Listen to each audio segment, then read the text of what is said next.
Yes, reka nongere mbasuhuze ari nako mbaha ikaze mwe mudahema kubana natwe hano kuri channel ya Icyizere Family TV mu makuru n'ibiganiro tugenda tugarukaho umunsi ku munsi. Uyu munsi turi ku itariki 6 z'ukwezi kwa 11 umwaka n'ibihumbi 2025. Inshuti zacu rero aho mugiye muherere mu mpande zigiye zitandukanye mwese mbahaye ikaze. Ngewe ni inshuti Isaac nkuko bisanzwe. Uyu munsi nje hano muri studio kugira ngo za Icyizere Family TV kugira ngo tuganire ku makuru aba arimo aravugwa hirya no hino. Inshuti zacu rero reka mbabwire ngo niba utarakanda subscribe igihe niki kugira ngo ubikore bigusaba isegonda rimwe gusa. Icyo bigusaba no kureba munsi ya video ugakanda subscribe, hanyuma ugakanda kunzogera ukaduha igitekerezo cyawe kiri mu bituma dukora cyane. Rero nuduha igitekerezo cyawe uzaba udufashije mu biganiro tugenda tugarukaho. Amakuru tugiye kuba turebera hamwe rero ni amakuru ari kuvugwa mu karere ka Gatsibo. Amakuru ari kuvugwa mu karere ka Gatsibo mu murenge wa Remera, aho mu kagari ka Rwarenga mu mudugudu wa Munini. Ni amakuru rero ari kuhavugwa ko abajura bateye uwitwa Janvier bakamupfumurira inzu, bakamwiba ihene zigera muri 5 bakazica imitwe. Ariko mu kuzica imitwe rero yaje kuba yabagwa gitumo, bariruka. Izo hene bari bamaze kuzica imitwe bazisiga aho ngaho bariruka. Abaturage rero bakomeje kuvuga ko muri uyu murenge wa Remera aho mu karere ka Gatsibo abajura babamereye nabi badasiba kubiba umunsi n'amanywa, ngo nta muntu cyorora itungo rigufiye. Muri iyi minsi ishize ngira ngo nabagejejeho inkuru yavugwaga mu mudugudu wa Buseso mu kagari ka Jarama, aho ni mu murenge wa Gihombo, aho abaturage barimo barataka bavuga yuko abajura babamereye nabi babiba amatungo magufiya. Rero ngo bafatwa bajya gufungwa, abakekwa bafatwa, hanyuma rero ngo bugacya batashye. Aba baturage nabo bo muri uyu murenge wa Remera mu karere ka Gatsibo bavuga yuko ngo abajura iyo bafashwe nabo bucya babarekuye, bakaba basaba ubuyobozi gufata ingamba zikakaye. Aba bajura rero ikintu bakoze muri aka karere ka Gatsibo muri uyu murenge wa Remera, mu kagari ka Rwarenga, ni mu mudugudu wa Munini. Aba bajura rero baje ku isaha ya nijoro. Bamaze kuza ku isaha ya nijoro bapfumuye inzu y'uwitwa Janvier.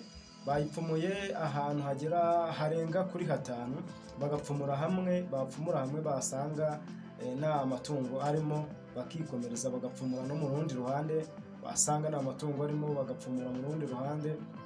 Abajura rero bapfumuye ahantu hagera kuri 5 harengaho, barahapfumura. Hari naho bapfumuye basanga umwana aryamye barikomereza. Niko gukomeza rero bapfumura hano muri iyi nguni y'iyi nzu nk'uko murimo murabibona. Bamaze kuhapfumura rero basohoyemo ihene zigera kuri 5 bazikata imitwe. Bamaze kuzikata imitwe rero uyu Janvier yaje kuba yabikemara abyutse. Ageze hanze rero baramwikanga, aba bajura bariruka. Bamaze kwiruka rero ihene bazisiga aho ngaho. Ubuyobozi rero bw'aka karere ka Gatsibo, ubuyobozi bw'uyu murenge w'akarere ka Gatsibo bwaje kuvuga yuko aya matungo baje gufata umwanzuro wo kuyahamba. Bayahambye kubera ko ngo ntabwo bari bizeye neza ibyo abajura baba bakoresheje. Ubuyobozi bwavuze yuko hari igihe abajura baba bafite imiti bakaza bagasiga itungo, kuko niyo umujura aje akakwiba itungo akaryicira aho ngaho ntubyumve. Bo rero aba bayobozi bavuze yuko bafite impungenge ko abo bajura hari imiti baba basize aya matungo kugira ngo atabasha gutaka. Rero niwo mwanzuro bafashe wo kuvuga ngo aya matungo abaturage bashobora kuyarya akabagiraho ingaruka cyangwa bakaba bahaburira ubuzima. Niko guhita rero bafata umwanzuro wo gushyingura aya matungo. Ubujura rero si muri aka karere gusa ka Gatsibo, ni mu turere twose abajura bagenda bahagaragara, ariko hari aho usanga abajura barahigirije nkana.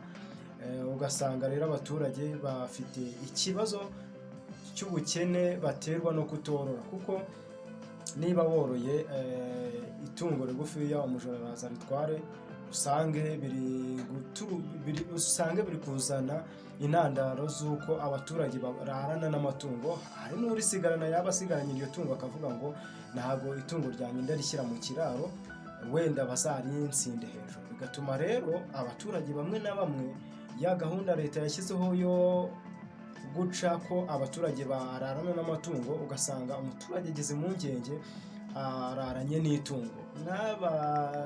Ugasanga abaturage rero bararanye n'itungo, umuturage yanga yuko itungo rye barimwiba, hanyuma bikanarenga bakarisanga mu nzu, bagapfumura nk'iyi nzu bapfumuye inshuro zigera muri 5, bikarangira nyine amatungo bayatwaye. Ibi ni bimwe mu bishobora gusubiza abaturage inyuma mu iterambere ry'igihugu, kubera ko niba afite ubushobozi bwo kugura itungo rigufiya araryorora.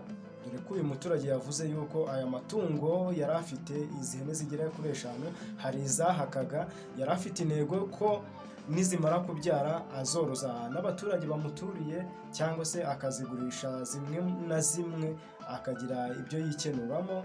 Hanyuma rero birangiye uyu muturage basanga bamusubije hasi. Ubuyobozi rero bugomba gufata izindi ngamba zikomeye, niba bafashe umujura bafite ibihamya by'uko uwo mujura yibye koko, ntabwo ubuyobozi bwagakwiye guhita bumurekura.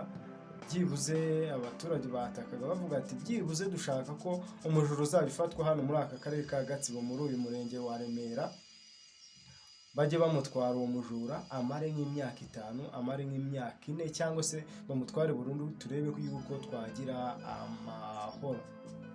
Inshuti zacu rero ndabashimiye mwese mugenda mubana natwe umunsi ku munsi, mukomeze kugira ibihe byuzuyemo ibyiza byose mwifuza. Njyewe nari inshuti Isaac.